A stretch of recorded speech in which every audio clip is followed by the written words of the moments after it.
स्वामी कैलासानंद गिरी जी महाराज जैसे महात्मा तमाम बाधाओं को हटाकर हमारे व्यर्थ की चीजों को काट छाट कर राष्ट्र की चेतना में छिपी हुई ऊर्जा को प्रकट करने का हमें साहस देते हैं तथा एक नया रास्ता हमें दिखाते हैं।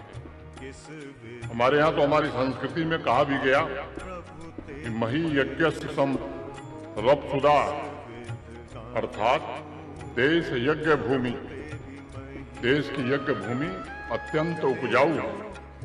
संगम वही यज्ञ भूमि है जहाँ असीम संभावनाओं के बीच चेतना के पुष्प की तरह खिलते हैं, क्योंकि महाकुंभ समाज के विभिन्न क्षेत्रों को नेतृत्व देने वाले महान व्यक्तित्वों का भी संगम माना जाता है।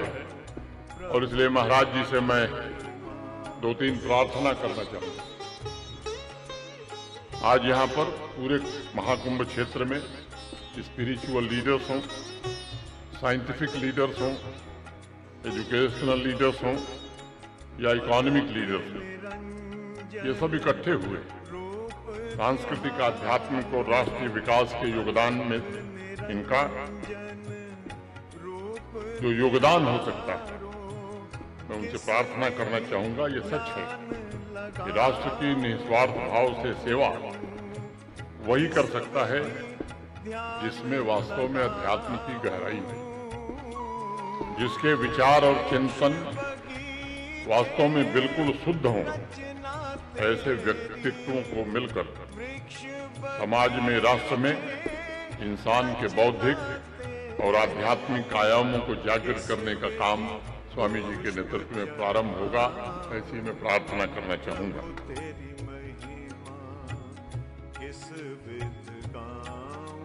आश्रम, गुरुकुल तथा श्री निरंजनी अखाड़े से जुड़ी संस्थाओं के माध्यम से भारतीय संस्कृति के प्राचीन मूल्यों, यहाँ के नॉलेज सिस्टम और यहाँ के साइंटिफिक अचीवमेंट्स के संबंध में जिस तरह से स्वामी जी के नेतृत्व में जागरूकता बढ़ाने का काम हुआ है, और केवल जागरूकता बढ़ाने का काम नहीं बल्कि मॉडर्न टेक्नोलॉजी भी साथ साथ ज्यादा से ज्यादा लोगों तक पहुंचे, स्वामी जी का बल रहा है। मैं निवेदन करूंगा कि आज ये समय की आवश्यकता है और तब लोगों को राष्ट्र निर्माण के लिए प्रेरित किया जा सकता है। ये सच है कि प्रबुद्ध आध्यात्मिक संत, इनलाइटेंड स्पिरिचुअल सेंट्स के पास ही तो समाज को देने के लिए एक बड़ी संपदा है, और मैं प्रार्थना करूंगा कि संतों के इस संपदा का सदुपयोग स्वामी जी जरूर होना चाहिए। समाज में ऐसे व्यक्तित्व विकसित करने में आपका मार्गदर्शन, आपका आशीर्वाद, मुझे लगता है कि आध्यात्मिक जागृति और आर्थिक विकास, ये दोनों क्षमता देश के विकसित करने में बहुत सहायक होगा। मेरा दूसरा निवेदन होगा, इंडियन सिविलाइजेशनल हेरिटेज का संरक्षण और पोषण करने के लिए मिशन मोड में अब हिंदुस्तान को काम करना होगा। एक नए प्रकार का अभियान इस देश में शुरू करना होगा। आजकल आप जितने भी इंटरनेशनल मोटिवेशनल स्पीकर्स को सुनते हैं, अगर वास्तव में उनके स्रोत को आप देखेंगे तो हजारों वर्ष पूर्व हमारे यहाँ रचे गए वेद, उपनिषद, भागवतम, गीता, हमारे संतों और हमारे ऋषियों के वचन ही उनके स्रोत हैं।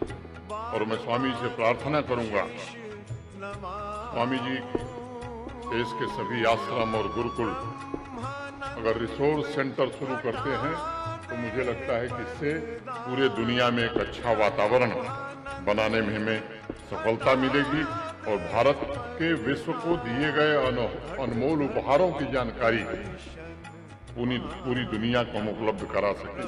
तेरी महिमा किस विध गाऊं। मेरी तीसरी प्रार्थना होगी कि अधिक से अधिक युवाओं को राष्ट्र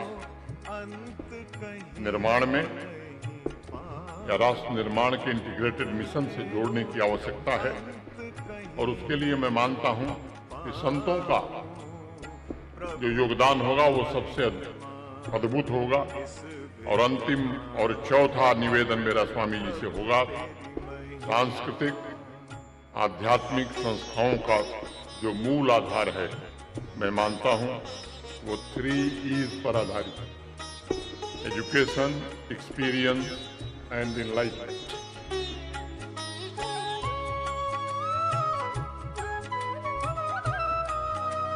हे प्रभु, मुझे उत्तम स्वास्थ्य दीजिए, और अपने लिए नहीं, उत्तम स्वास्थ्य दीजिए ताकि मैं लोगों का कल्याण कर सकूं। शिक्षा, अनुभव और बुद्धत्व पर आधारित व्यवस्था द्वारा हम समाज को ताकतवर बना सकते हैं, उसकी शक्तियों को देश के उत्थान के लिए समर्पित करा सकते हैं। यह बिल्कुल अलग तरह का मार्गदर्शन होगा, जिसमें हर प्रकार के भेदभाव को समाप्त करके एक ऐसे चरित्र निर्माण पर बल दिया जाएगा जो समानता और सामाजिक न्याय के विजन के साथ सुदृढ़ समाज का निर्माण भी कर सकती है। आम नागरिकों में आत्मसम्मान और आत्मगौरव की भावना भी पैदा कर सकती है। इस कार्य में पूज्य संतों का सहयोग बड़ा जरूरी होगा, और स्वामी जी आपका तो विशेष रूप से, क्योंकि वही लोगों में गहरी जागृति पैदा कर सकते हैं। और मैं संक्षेप में अगर कहूं तो संत समाज का उत्तरदायित्व पहले से ज्यादा बढ़ गया है, क्योंकि आप ही में वो शक्ति है, आप जागृत कर सकते हैं। अपने भीतर के ईश्वर का लोगों में स्मरण कराने की क्षमता भी आप में है।